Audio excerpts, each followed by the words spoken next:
حضرت داؤد علیہ السلام کی قوم کے 70,000 افراد سمندر کنارے ایلا نامی بستی میں رہا کرتے تھے۔ ان لوگوں کو اللہ نے ہزاروں نعمتوں سے نوازا تھا، لیکن جب راحت و سکون آیا تو یہ اللہ کی عبادت سے محروم ہو گئے اور اللہ کی مخلوقات پہ ظلم کرنے لگے۔ تو یوں اللہ نے ان کو خبردار کیا کہ ہفتے میں ایک دن، ہفتہ کے دن شکار نہ کیا کرو۔ اتوار سے لے کے جمعہ تک جتنا شکار پکڑنا ہے پکڑ لو، لیکن ایک دن اللہ کی عبادت اور مخلوقات پہ امن کے لیے رکھ دو۔ یوں اللہ نے ان کا امتحان لینا شروع کر دیا۔ وہ اتوار سے لے کے جمعے تک سمندر میں مچھلیاں پکڑنے لگتے تو مچھلیاں زیادہ مقدار میں ہاتھ نہ آتی، اور ہفتے کے دن سمندر کو دیکھتے تو ان کو بڑی بڑی مچھلیاں نظر آنے لگتی۔ ان لوگوں میں سے ایک شخص کو شیطان نے ورگلایا کہ پریشان کیوں ہوتے ہو، میری ترکیب پہ عمل کرو، تم شکار سے کبھی محروم نہیں رہو گے۔ تو بس شیطان کے کہنے پر اس شخص نے ہفتے کے دن کانٹا لگا کے ڈوری کو سمندر میں ڈال دیا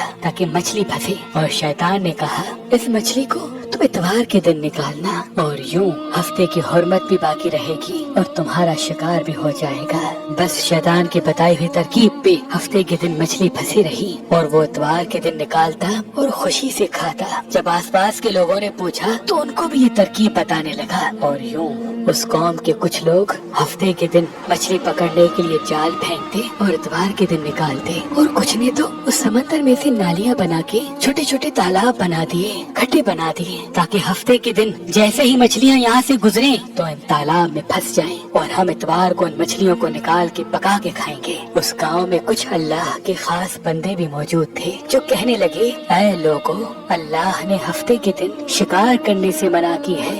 یہ جو تم جال پھینکتے ہو یا چھوٹے چھوٹے تالاب بناتے ہو، ان میں ہفتے کے دن اگر مچھلی پھنستی ہے تو یہ شکار ہفتے کے دن کا ہوگا۔ اللہ کے عذاب سے ڈرو، اللہ کی نافرمانی نہ کرو۔ وہ لوگ ان لوگوں کا مذاق اڑانے لگے کہ ہماری جو مرضی ہوگی ہم وہ کریں گے۔ اب ان بستی میں 3 گروہ بن گئے۔ ایک ان 70,000 میں وہ لوگ تھے جو ان نافرمان لوگوں کی بار بار اصلاح کرتے، دوسرے وہ جو ان لوگوں سے نفرت کرتے اور خاموشی اختیار کیے ہوئے تھے، اور تیسرے وہ جو گمراہ ہو کر اللہ کی نافرمانی کر رہے تھے۔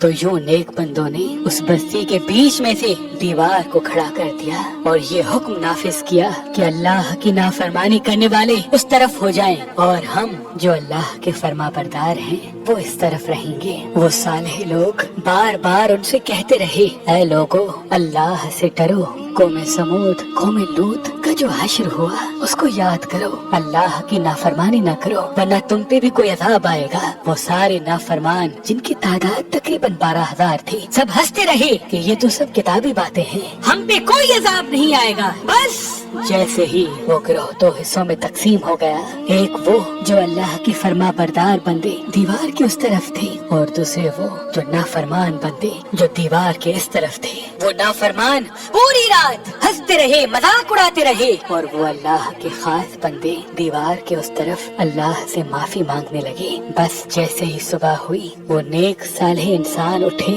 انہوں نے محسوس کیا کہ دیوار کے اس طرف سے کسی انسان کی آواز نہیں آ رہی۔ جیسے ہی دیوار کی اس طرف چڑھ کے دیکھنے لگے کہ سارے کے سارے وہ لوگ بندر کی شکل میں تبدیل ہو چکے تھے اور بندروں کی حرکت کو انجام دے رہے تھے۔ وہ جو صالح لوگ دیوار سے ان بندروں کو دیکھنے لگے، ان صالح لوگوں میں سے جو ان کے رشتہ دار تھے، انہوں نے ان بندروں کے کپڑوں سے اپنے اپنے رشتہ داروں کو پہچانا اور چیخ کے رونے لگے، اللہ سے معافی مانگنے لگے۔ لیکن اللہ کا عذاب جب آتا ہے تو وہ ہو کے رہتا ہے۔ وہ 12,000 لوگ جو بندر بن چکے تھے کچھ بھی کھا پی نہیں سک رہے تھے، اور یوں 3 دن بعد وہ اس عذاب میں آ کر فنار ہو گئے۔